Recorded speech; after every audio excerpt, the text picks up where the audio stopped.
বিরতির পর স্বাগত। সামনেই রয়েছে স্পিকার নির্বাচন, আর তারই আগে রাজনৈতিক জলঘোলা শুরু হয়ে গেছে। চোখ রাখছি মহারাষ্ট্রের দিকে। মহারাষ্ট্রে এবার ভাঙতে পারে জোট।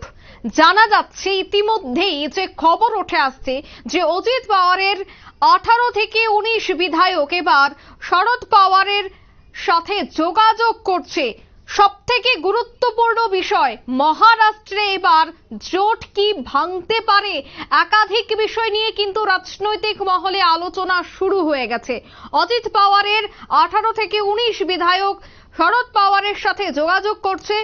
সবথেকে গুরুত্বপূর্ণ বিষয় হচ্ছে, গতকাল রাতে একনাথ শিন্ডে তারা বৈঠক করেছেন অজিত পাওয়ারের সাথে।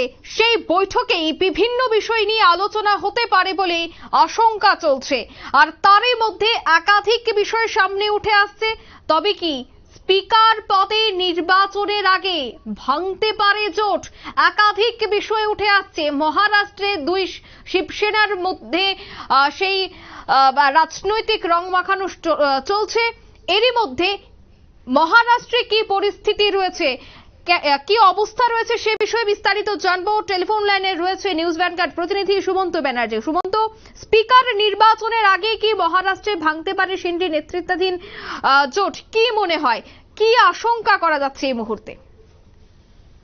দেখো, এই মুহূর্তে কিন্তু মহারাষ্ট্রে বেশ টালমাটাল অবস্থায় রয়েছে। সেখানকার সরকার থাকবে কি থাকবে না সেটা নিয়েই এখন সব থেকে বড় চর্চা। আমরা জানি যে ইতিমধ্যেই কিন্তু যে এনডিএ সরকার যেটা কেন্দ্রে গঠিত হয়েছে, সেই এনডিএ সরকারও কিন্তু গঠন করার সময় যারা এনডিএর এবার বিজেপির যারা সঙ্গী, তাদের যে মূল দুটো দল টিডিপি এবং তার সঙ্গে ছিল জেডিইউ, এই দুটো দলের কিন্তু বেশ চাপ ছিল বিজেপির ওপর মন্ত্রিত্ব ভাগ বটোয়ারা নিয়ে। তারপরেই টিডিপি জানিয়েছে যে তারা স্পিকার পদের জন্য কিন্তু প্রার্থী দিতে পারে, আর যদি সেটা হয় তাহলে সেক্ষেত্রে ইন্ডিয়া জোটের তরফে সমর্থন পাওয়া যাবে বলেই জানিয়েছিলেন উদ্ধব ঠাকরের শিবসেনা যে সব অন্যতম প্রধান নেতা, তিনি হলেন সঞ্জয় রাউত। তিনি কিন্তু পরিষ্কারভাবে জানিয়েছিলেন তাহলে কিন্তু ইন্ডিয়া জোট টিডিপিকে সমর্থন করতে পারে।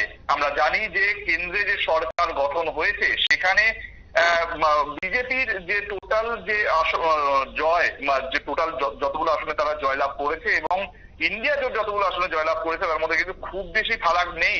ইন্ডিয়া জোট জানিয়ে দিয়েছিল যে তারা এই মুহূর্তে সরকার করতে না পারলেও তারা কিন্তু অপেক্ষা করবে সঠিক সময়, কখন এই সরকারকে তারা ভাঙতে পারে, কখন তারা একেবারে স্ট্র্যাটেজিক্যালি এগিয়ে এই সরকারকে নষ্ট করে তারা তাদের সরকার গড়তে পারে। এরকম একটা ভাবনা চিন্তা এখনো তাদের মধ্যে রয়েছে। সেই কারণেই কিন্তু হয়তো সঞ্জয় রাউত এনডিএ শিবিরকে ভাঙতে চাইছে, এইরকমই একটা তার লক্ষ্য নিয়েই কিন্তু, এরকম একটা স্ট্র্যাটেজি নিয়েই কিন্তু তিনি এই মন্তব্য করেছিলেন। অন্যদিকে যেটা সব থেকে গুরুত্বপূর্ণ এই মুহূর্তে মহারাষ্ট্রে যেটা ঘটছে, সেখানেও কিন্তু দেখা যাচ্ছে বেশ চাপে রয়েছে মহারাষ্ট্রের সরকার। আমরা জানি যে প্রথমে একটা বড় সংখ্যায় জিতেছিল এনসিপি এবং যে শিবসেনা, এবং সেখানে কিন্তু তারা সরকার করেছিল। কিন্তু তারপর যেটা দেখা গেল যে হঠাৎ করেই একনাথ শিন্ডে তিনি মুখ্যমন্ত্রিত্বের জন্য যখন বিজেপির তরফ থেকে অফার পেলেন, তিনি কিন্তু বেশ কয়েকজন তাদের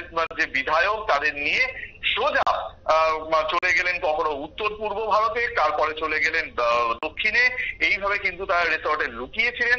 তারপরে একটা সময় আসলো যখন তারাই সরকার গড়ল এবং শিবসেনার যে অন্যতম প্রতীক তার অধিকারও পেল নির্বাচন কমিশনের তরফে। এরপর কি আমরা দেখলাম? এরপর আমরা দেখলাম যে অজিত পাওয়ার একটা আলাদাভাবে দাবি করলো যে বেশ কয়েকজন বিধায়ক শরদ পাওয়ার, মানে অজিত পাওয়ারের যিনি কাকা, তার ওপর ক্ষুব্ধ এবং সেই কারণে অজিত পাওয়ার তার যে বিধায়কদের নিয়ে বেশ কয়েকজন তার সঙ্গী সাথীকে নিয়ে চলে গেলেন বিজেপি শিবিরে এবং তিনি কিন্তু সেখানে গিয়ে উপমুখ্যমন্ত্রীর দায়িত্বে রয়েছেন এই মুহূর্তে মহারাষ্ট্র সরকারে। গত কাল থেকে যে খবরটা এই মুহূর্তে সব থেকে বড় চর্চায়, তা হলো যে মহারাষ্ট্রের এই যে অজিত পাওয়ার গোষ্ঠীর 18 থেকে 19 জন বিধায়ক, তারা নাকি এই মুহূর্তে আবার শরদ পাওয়ার গোষ্ঠীতে ফিরে আসতে চাইছেন। সেই রকমই দাবি করেছেন শরদ পাওয়ারের নাতি রোহিত।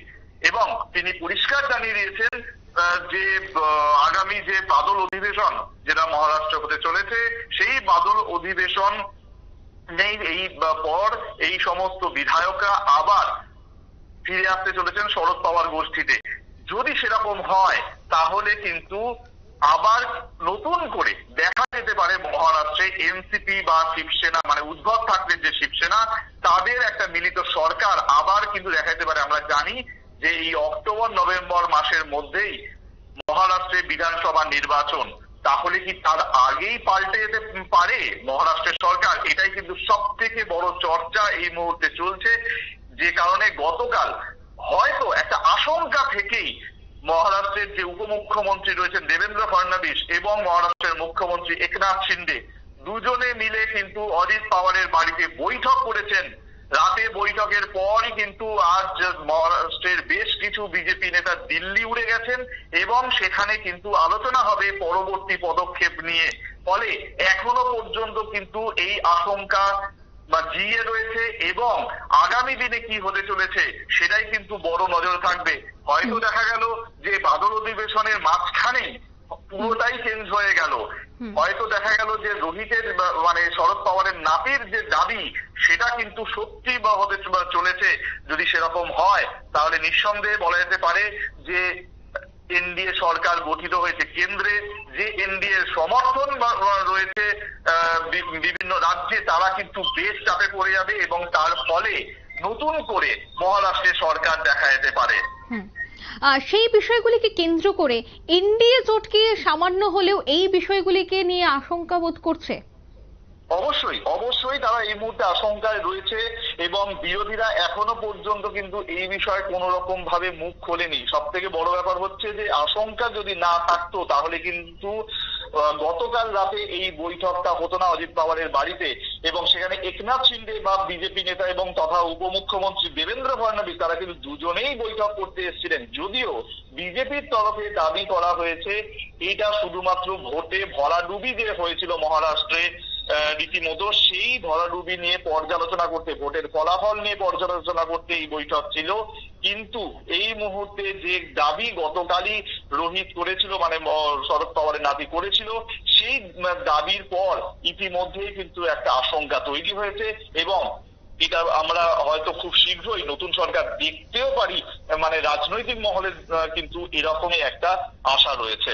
একদমই। ধন্যবাদ সুমন্ত। অর্থাৎ গতকাল রাতে দিল্লিতে বৈঠক হয়, সেই বৈঠকে উপস্থিত ছিলেন একনাথ শিন্ডে এবং উপমুখ্যমন্ত্রী, দুজনের সেই গুরুত্বপূর্ণ বৈঠকে একাধিক বিধায়কের উপস্থিত ছিলেন। আজ দিল্লিতে উড়ে গেছেন বিজেপির তাবড় নেতৃত্বরা, প্রথম সারির নেতৃত্বরা, এবং আশঙ্কা করা হচ্ছে যে একেবারে নির্বাচন অর্থাৎ স্পিকার নির্বাচনের আগেই মহারাষ্ট্রের সরকার ভাঙতে পারে, সেই আশঙ্কা যেন সত্যি না হয় তার জন্যই একের পর এক ম্যারাথন বৈঠক কিন্তু চলছে দিল্লিতে। নিয়ে নিচ্ছে ছোট্ট একটি বিজ্ঞাপন বিরতি, সঙ্গে থাকুন।